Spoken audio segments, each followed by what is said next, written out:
Before we get to the barrel blasting fun of Donkey Kong, I'd like to give a shout out to the vampire blasting fun of Evil West, the new third-person action game from Flying Wild Hog and Focus Entertainment, who are sponsoring today's video. Whether it's on the PC, the PS4, PS5, the Xbox One, or the Xbox Series line, it's up to you if you want to take on the legions of the undead in fast-paced, brutal combat alone, or team up with a fellow hunter in online co-op. Fighting through the story campaign as Jesse Rentier, you have an entire arsenal of firearms, finishing moves, and shockingly powerful melee weapons to rip apart all manner of supernatural beasties in your quest to cleanse the Old West. Once you've gained enough cold hard cash, you can then upgrade Jesse's kit to fit your playstyle, whether you want to deal death at a distance or up close and personal. If you're thirsting for all this monstrous mayhem, click the link in the description below to check out the game, and remember, evil doesn't sleep, but it does bleed. So with all that said, let's start the show. Hey, put your hands together if you want to clap as I take you through this game development rap. What happened? To Donkey Kong. What happened? The episode is here. Alright, DK rap reference is out of the way, so now we can finally start the episode. Rare's Donkey Kong Country series needs no introduction, so let's just skip forward. What happened to Donkey Kong 64? It's 1996, and several of Rare's teams are finishing up their last few Super Nintendo projects, such as Ken Griffey Jr.'s Winning Run, the incomplete SNES port of Killer Instinct 2 that Tim Stamper refuses to release, and of course Donkey Kong Country 3, Dixie Kong's Double Trouble. Several senior Donkey Kong Country leads had already moved on to Project Dream and eventually the N64, so Country 3's Banana Horde was left in the care of the remnants of the staff. Once that shipped in November of '96, the DK team then moved on to the Fun Machine themselves and started brainstorming ideas on how to bring the Banana Slammer's platforming legacy into the third dimension. While other Rare teams were going ham on fully explorable 3D environments, the Donkey Kong team's first inclination was to keep things a bit simpler, opting for a 2.5D style perspective, which was a natural extension of the 2D DKC gameplay, despite, well, going against the grain of where platformers were headed in this new era of 3D graphics.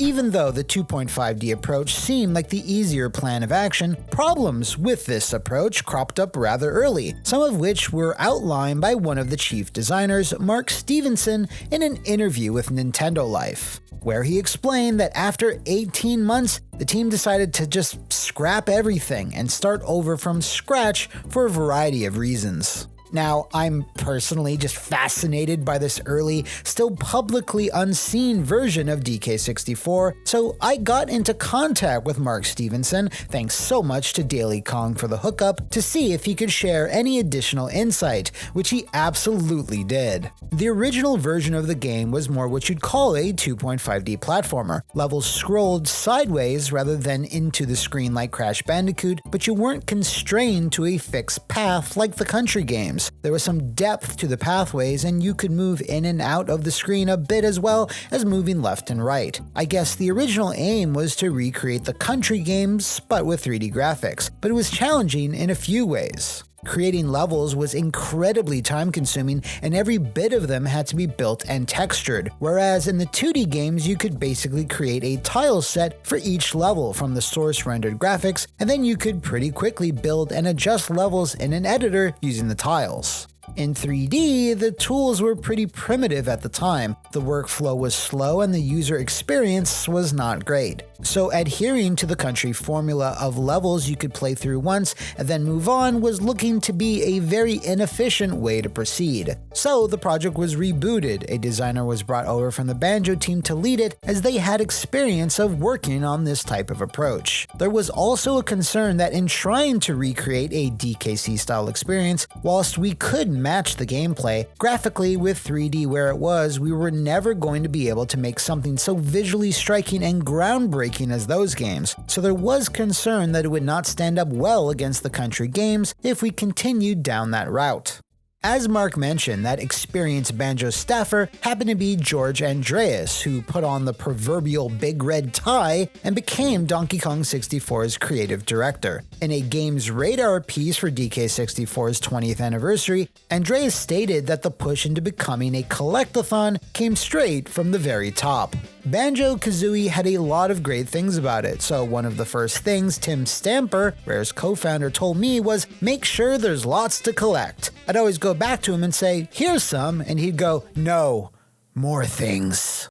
To facilitate those more things and to help DK64 stand apart from Banjo, it was decided that there needed to be a big shakeup within the Kong clan. The dual buddy format that Country had established in 1994 had already been pushed further by the Bear and Bird, so the thought process was that offering a whole squad of playable Kongs would help the game one-up Banjo and stand out from other 3D platformers, hopefully killing two zingers with one coconut. They weren't to know at the time, but this choice would lead to some unexpected consequences.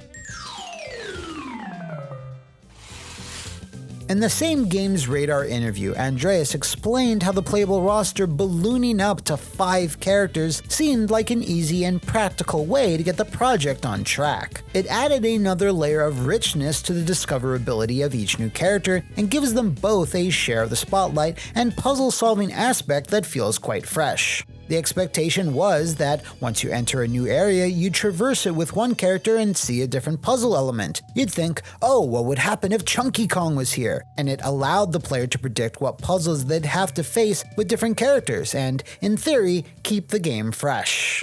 Now, some fans have surely wondered over the years, if they wanted more characters, why add 3 new Poochies?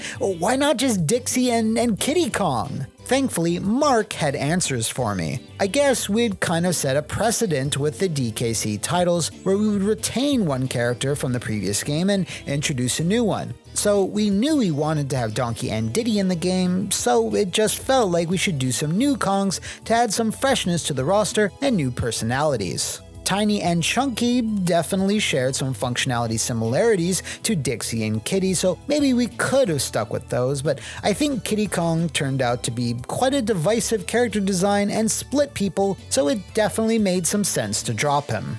Kiddy Kong? Divisive? Wait, what do you mean? Alright. The core concept of upping the roster was a fun one, with each Kong having their own moves and abilities that let them explore levels in different ways or access certain areas the other Kongs couldn't. So what went wrong with this whole idea? Collectibles, specifically the dreaded color-coded bananas. Each Kong can only collect one specific color of the delicious fruit, literally quintupling the amount of time players could spend in each environment if they wanted to collect absolutely everything. I'm sure whenever the team implemented a new collectible, they probably had a moment where they stopped and thought to themselves, is this too much? Before imagining a giant googly-eyed Tim Stamper head bellowing, no, more things. To finish up on this topic of collect-a-goodies, I'm sure those of you who are not familiar with DK64 might be going, what is there, like 500 collectibles or something? That's not so bad when compared to modern. You're wrong! There are over 3,800 unique things to grab and covet in Donkey Kong 64, with close to 2,000 of those being required to beat the game, which even to this day is a world record. So with all that said, why don't we just move on? David Wise, whose work on the DKC series includes some of the best music ever made, did not return for DK64. Thus, Grant Kirkhope was brought in to give the Kongs their own distinctive sound. This is also the portion of the video where I should start talking directly about the DK rap, although there's really not that much to tell. Many titles from Rare's catalog contain funny musical interludes or references throughout, so according to GamesRadar, what started as an innocent joke between Kirkhope, Andreas, and programmer Chris Sutherland turned into something else altogether. Grant's intention was more about making a silly Simian intro, not to make the most bomb-ass rap joint ever made. I thought everyone would get the joke, but no one did. It was the first time I'd ever had anyone write write something negative about my music. I've been fortunate up until then. People liked my tunes most of the time, and it was supposed to be a joke track about monkeys rapping about bananas and grapes, so I felt a little bit hard done to. Yes, you're hearing that right. At launch, and for a number of years afterwards, the DK rap was widely mocked by fans/critics. While people liked the soundtrack overall, the opening ceremonies were usually skipped. Once the game kicks into action and there's no Donkey Kong rap involved, however, the listening experience is mostly enjoyable. Be honest. Of course, with time and the Smash Bros. Melee remix keeping it in our collective consciousness, fans would come around to the sick beat and ludicrous rhymes that Grant had laid down, which he is forever thankful for. I'm glad I wrote it. It's been a fun thing to have people take the mickey out of me for years, and my 17-year-old son and all his mates know it. None of those guys were born when I did that, and it's incredible that they now know every word. It's so nice to be popular. With all the pieces in play, the team plugged away on expanding the game with as many things as possible, even bigger and more open levels than Banjo, a different musical instrument for every Kong, a widescreen mode, 2 unlockable arcade ROMs, 3D versions of a DKC staple, welcome to bonus stage, and even split-screen multiplayer deathmatch, which heavily featured the Kong's new signature weapons. Let's go. As some of you may know, however, arming the Kongs was a choice that Rare staffers, for a few sweaty seconds at least, got very nervous about. The story goes that Shigeru Miyamoto flew over to Rare's headquarters to check out an in-development build, with George Andreas on the controls, jumping and/or bopping through the levels with everyone laughing and smiling. The vibe in the room then took a sudden and dramatic shift when Donkey Kong whipped out a realistically rendered metal firearm and just started blasting. It's at this precise moment that George realized that guns weren't a feature that had been initially run by Nintendo, which isn't surprising as they were mostly leaving Rare to their own devices by this point in time. Miyamoto apparently looked horrified at first, but then just as quickly took out a piece of paper and sketched a wooden bazooka with leaves sprouting from it, grinning as he passed the sketch over to George, who recalled, "I looked at it and said, oh yeah, that's cool, we'll put that in," and the coconut gun was put in after that. Despite the team's apparent ability to put so much into DK64, there are inevitably things that needed to be taken out. I asked Mark Stevenson if there were compromises they had to make to meet that all-important Christmas 1999 release date. I think every game you work on, there is always stuff that gets left out as ambitions are always high. I think more minecart levels would have been something everyone would have liked, but those levels took so long to build, so it just wasn't feasible in the time frame. Also, bosses. There were supposed to be more of those, which is why you see Armadillo and Dogadon twice. Those boss battles were literally cut in half so we could get enough boss fights in. There was one other big issue the team had to contend with, which turned out to be or rather, one of the things that Donkey Kong's 64-bit platforming debut is most infamous for. A rumor about a catastrophic bug and the costly last-minute solution to fix it, all of which, ultimately, might not even be true. You don't believe me? Well, feast your eyes on this. Okay, so the N64... The N64 expansion pack is a little red wonder that doubled the size of the onboard RAM the N64 could use, from 4 to a whopping 8 MB, which for most of the games that utilized it unlocked higher resolution visual modes. A handful of games locked content and game modes behind the expansion pack, and a few even required it to play at all. In Donkey Kong 64's case, according to Rare programmer Chris Marlowe, the expansion pack actually solved a crash issue that was detected at the 11th hour. As the story goes, there apparently was not enough time to fix it in the code itself, but plugging in the expansion pack seemed to do the trick, so Nintendo was forced to bundle an expansion pack into every copy of Donkey Kong 64, making for one of the most expensive bug fixes of all time. Derek from Subskeletons from Fighting. Yeah, hey, I'm Derek, it's me, Derek! Turns out, that's not entirely true. What? In 2013, Chris Marlowe did state that the expansion pack was used to fix the crash bug,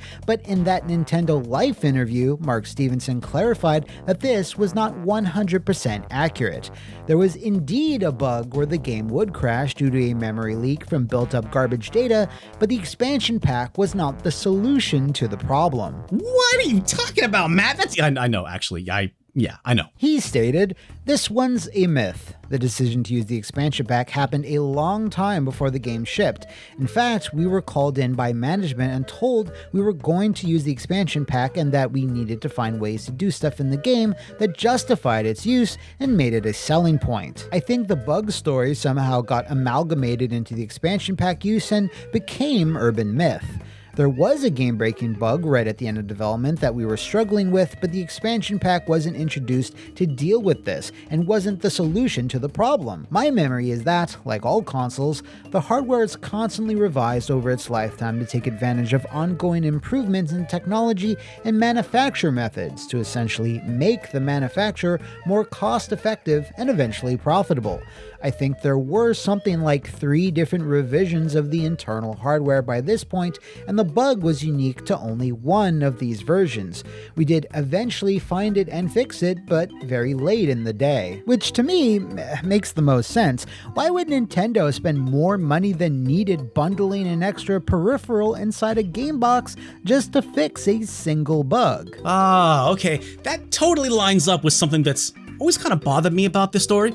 Something I touched on in this little video over here. That Nintendo made the announcement that DK64 was gonna need the expansion pack in May of 1999, only 6 months before the game launched. Like, you can't suddenly change mass production plans like throwing in a peripheral when Kart manufacturing needed to start, especially for Nintendo's big holiday game. You need tons of lead up time for that. And this would explain why there's never been footage of DK64 running without the expansion pack. If it was just a bug fix, I mean, theoretically, you could hack around the expansion pack check, right? This is true. But since there was no bug, it must have beefed up the visuals or the frame rate or something. Did we ever find out what the hell this thing actually does? Well, on the Facebook group Rare Fans Treehouse, that very same question was posed by a fan and then answered by engineer Simon Craddock, who is credited on Donkey Kong 64. Oh my god, yes. What did he say? He said, "I should know, I was one of the 4 engineers on this project. The extra RAM is for the vertex lighting." Well, DK64 does have some really impressive lighting. Yeah, it does. Okay, the expansion pack mystery is solved now, so you can go now, Derek. All right, cool, bye. Uncle Derek blasting off again! Donkey Kong 64 launched in November of 1999 to a gorilla-sized amount of hype, with Nintendo apparently spending over $20 million on marketing alone, which was an insane number in the late 90s. This money, as it turns out, was well spent, as the DK crew would eventually sell over 5.2 million collectibles units, making it Rare's 3rd highest selling game of all time, coming in a few million short of both GoldenEye and the original Donkey Kong Country's worldwide totals. Reviews were also quite positive overall, but there was a notable criticism from some players that the game was more than just big, it was positively bloated. While the volume of collectibles certainly extended replay value, it did make the game feel like more of a grind after the opening hours. Going by howlongtobeat.com, it took the average gamer as long to beat DK64 as it took them to finish both Banjo-Kazooie games, despite only having as many levels as a single Banjo title. Others took issue with the fact that DKC's fast-moving Twitch platforming gameplay had been supplanted by a slower, more exploratory one that wasn't as tight as Country or as novel and as fresh as Banjo or Mario 64. And of course, nobody got the joke that was the DK rap. Over the years, DK64 then built up an even worse reputation than it had on release, with many hypothesizing that the game's core issues led to a sort of death of the collectathon and the downturn in mascot platformers in general, although that's certainly a much more nuanced issue overall. I think if you look back, there were still plenty of mascot platformers which were coming out well into the 6th generation of consoles. Were they as prevalent as they were in the 90s? No, maybe not, but it's quite a stretch to say DK64 suddenly killed the genre. In terms of the game itself, George Andreas certainly felt that there were some areas which could have done with a bit of spitshine. There's a lot I would do differently. We would scale things down, make things look sharper, and focus on fewer things. I would have unified the banana system. That would have made it much easier for players to play through. I'd also promote more swapping between characters at regular intervals, but just having a consistent banana count rather than multiple colors would have improved things. On the flip side, there's also a subset of fans who have come to the game's defense, citing it as an example of 90s maximalist game design at its most over the top, giving the player so many things to do and challenges to complete that you just can't help but admire its ambition. This has resulted in two very different schools of thought regarding the game, with neither being 100% right or wrong about it, as it is a rather subjective thing. Regardless, DK64's legacy did not result in the death of the franchise, but I think we can all agree, since it's been 8 years since the initial release of Tropical Freeze, it would be nice to finally see the Kong clan perform for us one more time. Big thanks goes out to Mark Stevenson, Daily Kong, and good old Grunkle Derek for making this episode possible. And if you'd like to see me struggle to collect blueprints, banana coins, golden bananas, banana fairies, colored bananas, keys, crowns, medals, musical instruments, potions, etc., head on over to my gameplay channel Flophouse Plays to check out this video for all that monkey madness. And if you know of any other games or movies dripping with this dramatic banana juices, do let me know in the comments below or over on my Twitter, and hopefully I can unpeel those for you on our nenext episode. See you next time, and thanks for watching! Here we go. Performance for you. If you know the words.